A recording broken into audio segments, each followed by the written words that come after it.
check your pulse. Now look up the cheapest flight to East Rutherford, New Jersey for July 2026. Still breathing? Good. Don't panic. Congratulations, Tiger. You've just been drafted into the biggest, most expensive, and most chaotic social experiment in human history, the 2026 FIFA World Cup. You are one of millions of fans, or as FIFA's accounting department prefers to call you, renewable revenue streams. You are fully prepared to torch your life savings to watch 22 multimillionaires kick a ball under a sun that personally wants you dead. But before we get into it, I want to introduce you to someone. His name, let's just call him the Fan. He's 34 years old. He watched USA 94 as a kid, sitting on the living room floor next to his grandfather. He believes football is beautiful. And in 2026, he finally decided to go. In person. For real. Here's what happens to him. Let's start with basic arithmetic. FIFA expanded the tournament to 48 teams. It used to be 32. Now it's 48. That sounds like more football. What it actually means is 104 matches across 16 cities in 3 separate countries: the United States, Canada, Mexico. 3 countries with different time zones, different climates, different border crossing procedures, different infrastructure. Our fan bought tickets to 3 of his national team's group stage matches. Group C. First match, Toronto. Second, Dallas. Third, Guadalajara. Toronto to Dallas, 1,370 miles. Dallas to Guadalajara, 870 miles. Time between matches, 4 days. He's not going to a football tournament. He's competing in a 3-leg connecting flight triathlon. And that's for a fan. Now imagine you're a player. Australia's national team. First match, Vancouver. Next match, Kansas City. 1,680 miles. 3 days to recover. Except your body is already running on a 10-hour time difference from Sydney, and it genuinely cannot decide when to sleep, when to eat, or how to operate a human leg. This isn't logistics. This is a logistical lobotomy. Okay, but surely the top teams are fine. The elite, the ones who know what they're doing. Brazil, Germany, France. They'll handle it, right? Let's examine the biological assets of Brazil. Carlo Ancelotti, a man who has won the Champions League with 4 different clubs, flew to Rio de Janeiro and officially buried Joga Bonito, the beautiful game, the Brazilian way, the thing your grandfather used to stay up until midnight to watch in 1970. In its place, a pragmatic defensive block, a 1-1 draw with Morocco in the first match. Vinicius Jr. stepped onto the pitch looking like a man who'd been fitted with concrete boots and asked to samba. Germany, 4-time world champions, 2 consecutive group stage exits on their last 2 attempts, 0 knockout wins. Nagelsmann is building a high-intensity press, ambitious, modern, aggressive. His starting goalkeeper is 40-year-old Manuel Neuer. This isn't a team. This is a rusting hubstack trying to prevent the heat death of German footballing relevance while playing Curaçao just to feel something again. And France? Back-to-back finalists. Mbappe, Griezmann, Dembele. Sounds like a murder machine. Except for one small detail. Mbappe finished the Real Madrid season with a thigh injury and arrived at this tournament with more medical paperwork than the FIFA Constitution itself. He's playing, but at what percentage of himself? Nobody knows, including him. These are the best teams on the planet. This is the elite. And every single one of them arrived here slightly broken. But wait. FIFA says the expanded field is about democratization. New nations, new stories, new voices in the choir of world football. Allow me to translate that from corporate press release language. Uzbekistan is making their World Cup debut. A historic moment. Abdülkadir Husano from Manchester City. Eldor Shomurodov, leading scorer in the Turkish league. A squad that survived the nightmare of AFC qualifying, beat everyone in their path, and made it to the biggest stage on the planet for the first time in their country's history. Their group, Portugal and Colombia. FIFA took a historic moment for an entire nation and turned it into a statistical footnote in a financial report. Uzbekistan will become Team X in the goal difference column of the group stage table. That's it. Norway returns after a 28-year absence. They brought with them Erling Haaland, a man who scored 16 goals in qualifying matches. 16! Apparently just to see if he could carry an entire army on his back. The irony? In this meat grinder, one super soldier is never enough. Because Norway's defense leaks like a broken pipe. And the system knows that. The system will process all of them. Haaland, the fans, the historic comeback, and convert them into ratings points and advertising contracts. But here's the thing. Sometimes, the system glitches. Qatar, the country that 90% of the planet considered a stain on the 2022 tournament, for reasons too long and too depressing to get into here. In 2026, Qatar played Switzerland and took a point. Switzerland doesn't drop points. Switzerland is the most stable, most boring, most reliable team in international football.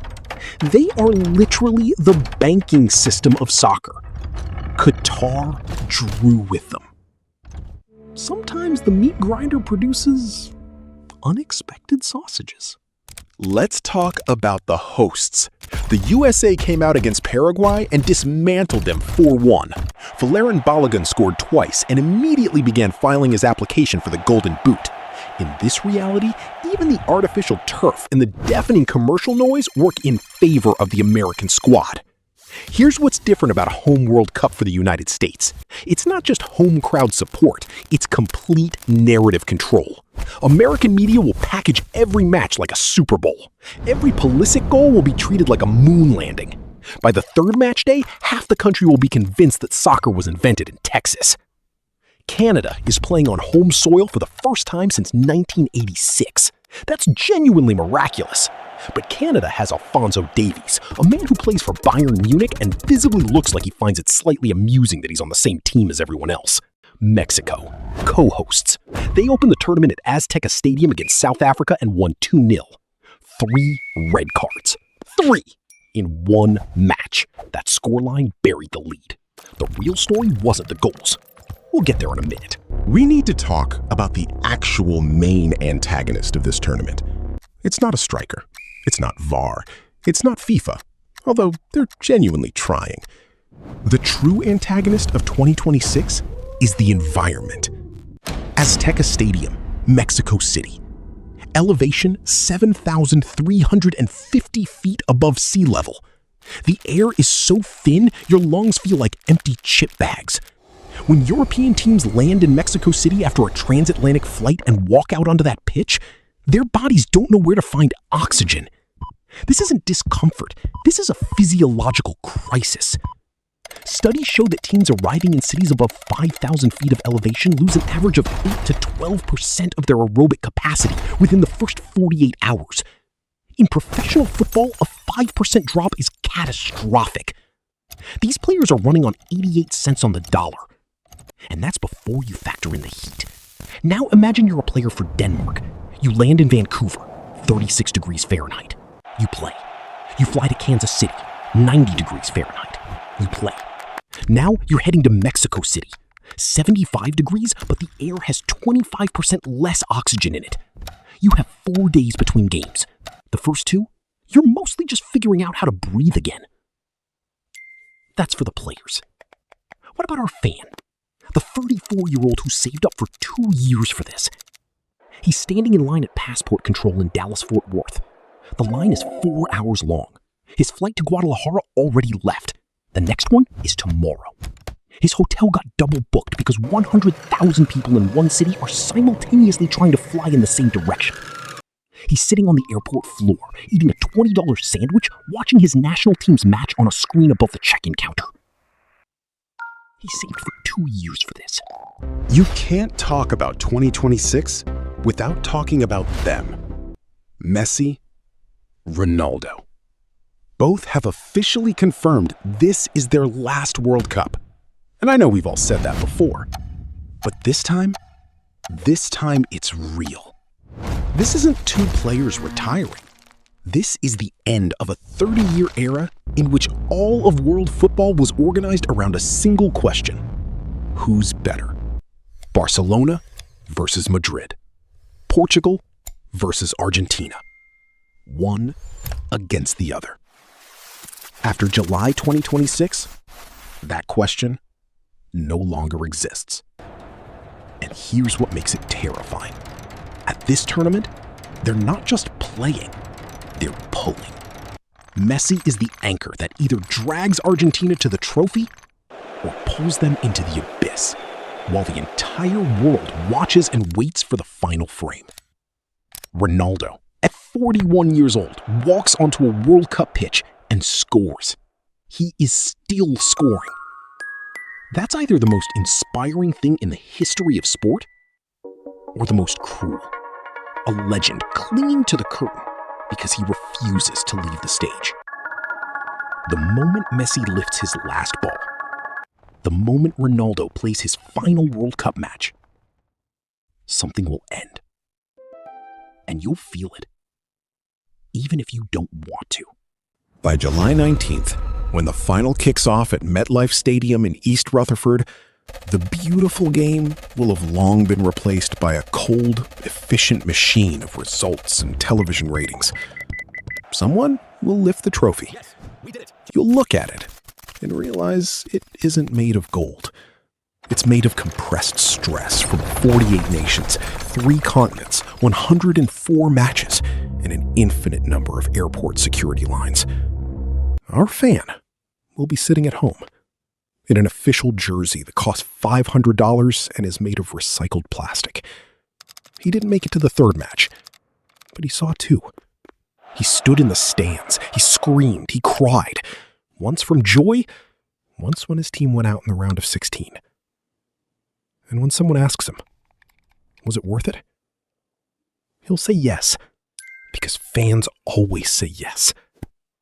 That's the actual meat grinder cycle. You know you're going to get processed. You go anyway. You come out the other side with a little less money and a few more stories. And you're already thinking about the next tournament. FIFA knows this. That's exactly why they're expanding to 64 teams for 2030. Subscribe if you want to find out why being a stormtrooper is the worst career choice in the galaxy, or how you die in every single Fallout vault. I'll see you in the next one. Stay safe, Tiger.